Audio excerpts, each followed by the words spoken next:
Hacia finales del siglo XVIII, en una época donde surgen revoluciones todo el tiempo, y no solo en Francia, sino que por toda Europa, surge un general que durante unos años, tanto sus victorias como sus conquistas, se extenderían por casi toda Europa, llegando a gobernar a más de 70 millones de personas, algo que no se había visto de la época de los antiguos Césares con el antiguo Imperio Romano, pues hacía más de 1000 años que no se veía a alguien con tanto poder.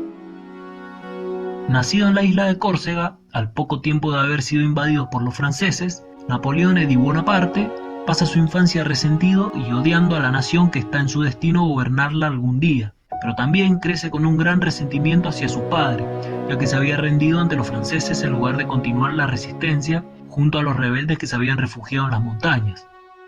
Los padres del pequeño Napoleone entienden que Córcega tiene muy poco para ofrecerles a ellos y sus hijos, por lo tanto se mudan a Francia, y como el padre de Napoleone, Carlo, era miembro del Parlamento corso, viaja hasta Versalles, en donde es testigo del esplendor de la corte francesa y toda su majestuosidad. Algunos años antes de la Revolución Francesa, Francia era la clara envidia de Europa. Las demás potencias europeas, España, Austria, Prusia y Gran Bretaña, quien recién comenzaba a experimentar la primera revolución industrial, se encontraban menos pobladas y con menos riquezas que Francia.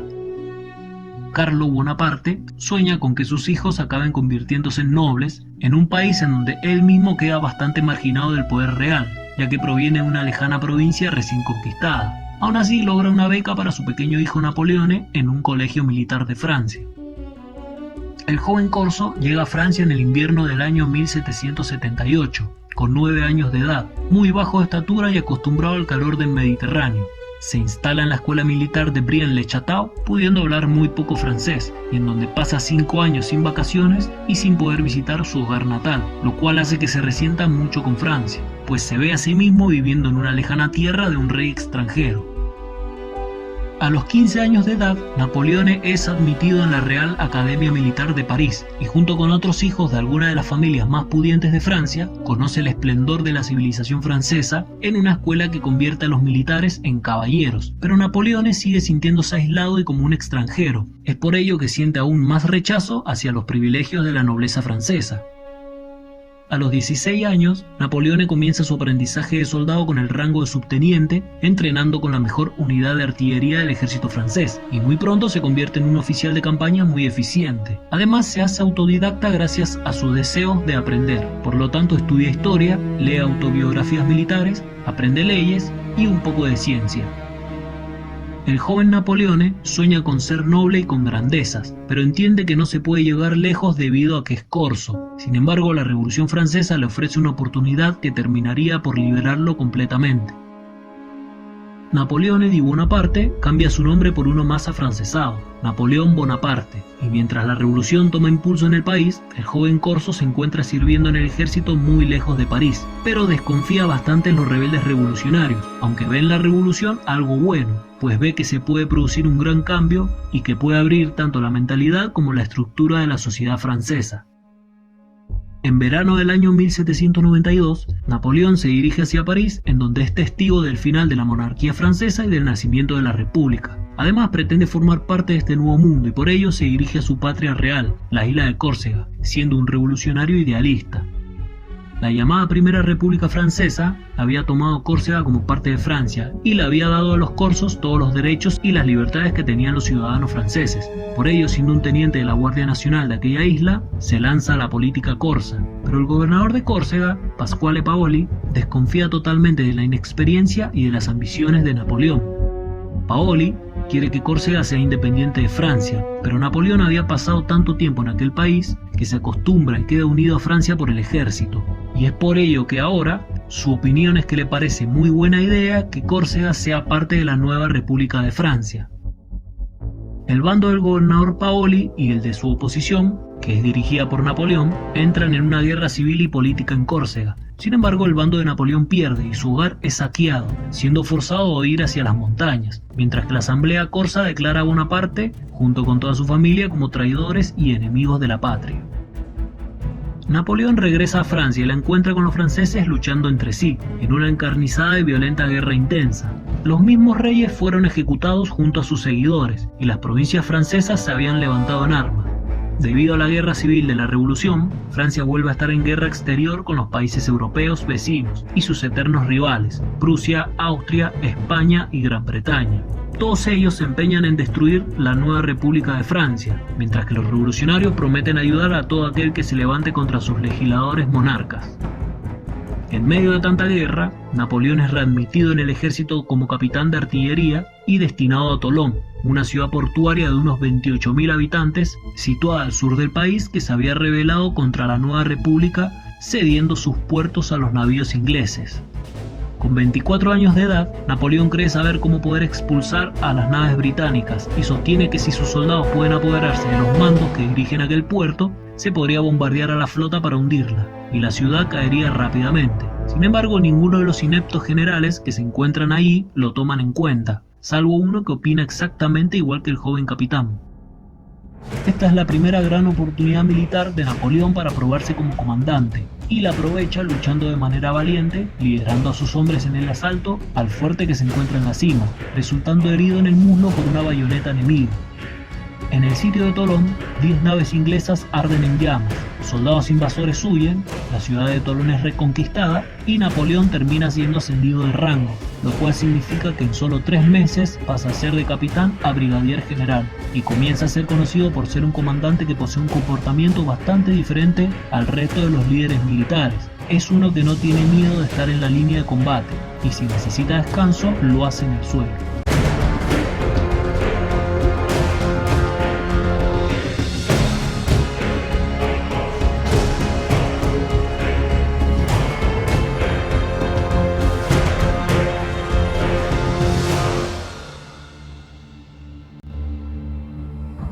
La crisis de la violenta Revolución Francesa hace que alguien que tenga los requisitos adecuados pueda ascender rápidamente en la sociedad o en el ejército, y por ello el ascenso de Napoleón es meteórico.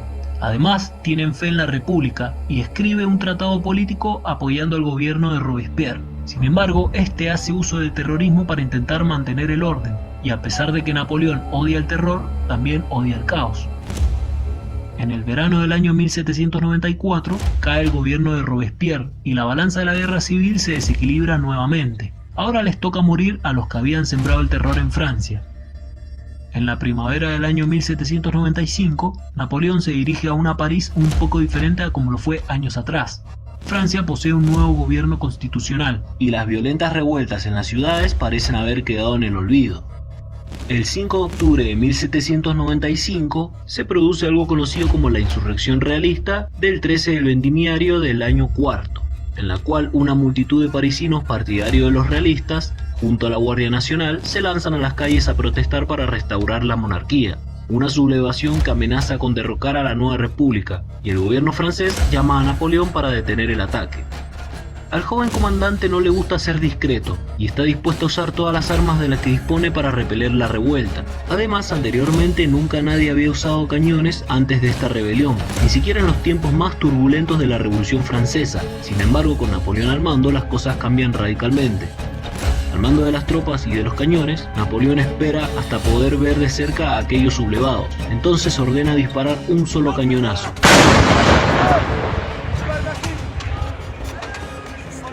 Que es el mismo que termina con la rebelión, y Napoleón se regocija con esta pequeña victoria. Además obtiene una gran fama en París para luego ser nombrado general y comandante del ejército del interior, al cabo de 3 semanas. Napoleón Bonaparte ahora es un líder de peso y un hombre a tener en cuenta. Es conducido hasta París en un elegante carruaje y con ropa nueva. Allí se enamora y contrae matrimonio con la noble Josefina de Beauharnais, aunque ella no siente atracción física por él. Al poco tiempo Napoleón es enviado a los Alpes italianos gracias a que un revolucionario y antiguo amante de Josefina le había ayudado a obtener el título de comandante supremo de las fuerzas francesas en Italia.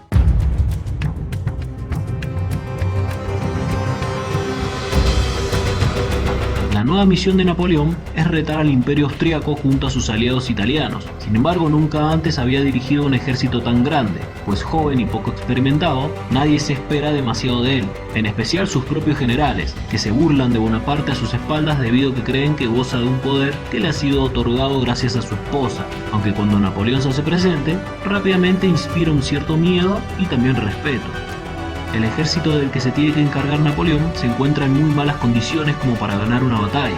Lleva ya 2 años estancados en las colinas por culpa de las incompetentes acciones de sus comandantes, sin obtener una paga ni alimentos decentes. Aún así, cuando Napoleón llega, les habla directo y los convence para que se unan a él en una invasión.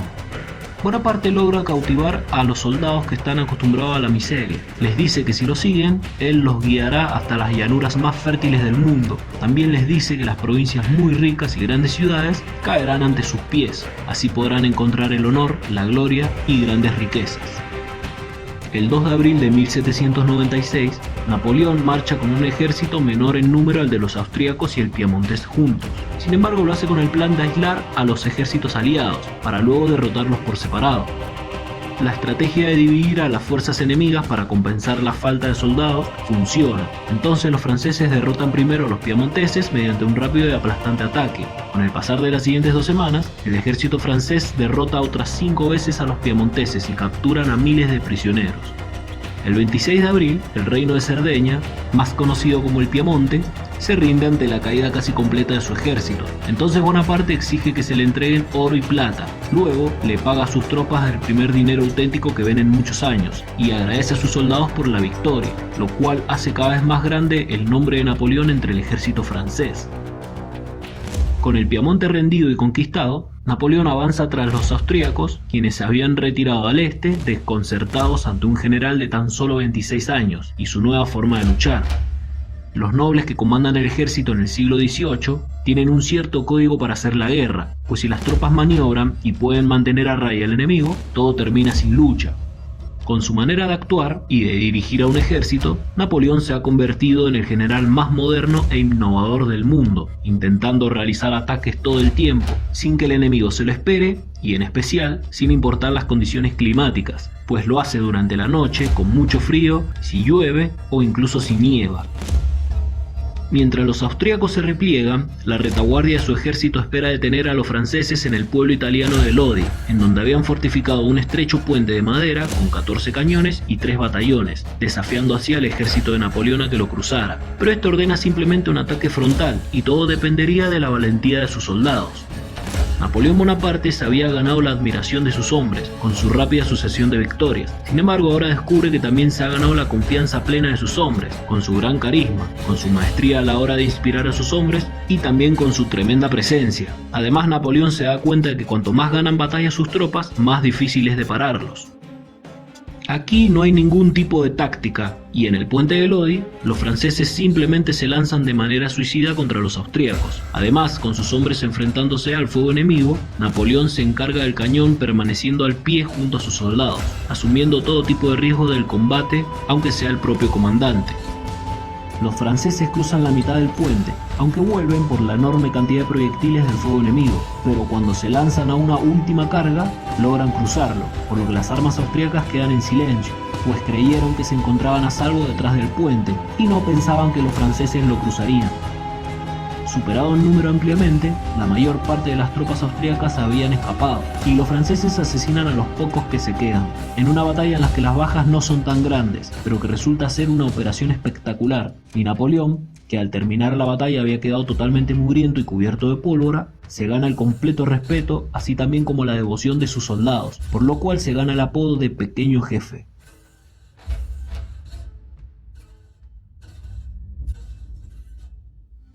El éxito militar no parece calmar la sed de gloria del joven general, ya que después de la victoria de la batalla del puente de Lodi, Napoleón se queda realmente convencido de que a su destino solo le espera grandes hazañas. Entonces le dice a uno de sus generales: todavía no han visto nada. En estas épocas nadie tiene la más ligera concepción de lo que es la grandeza, por lo tanto me corresponde a mí dar ese ejemplo.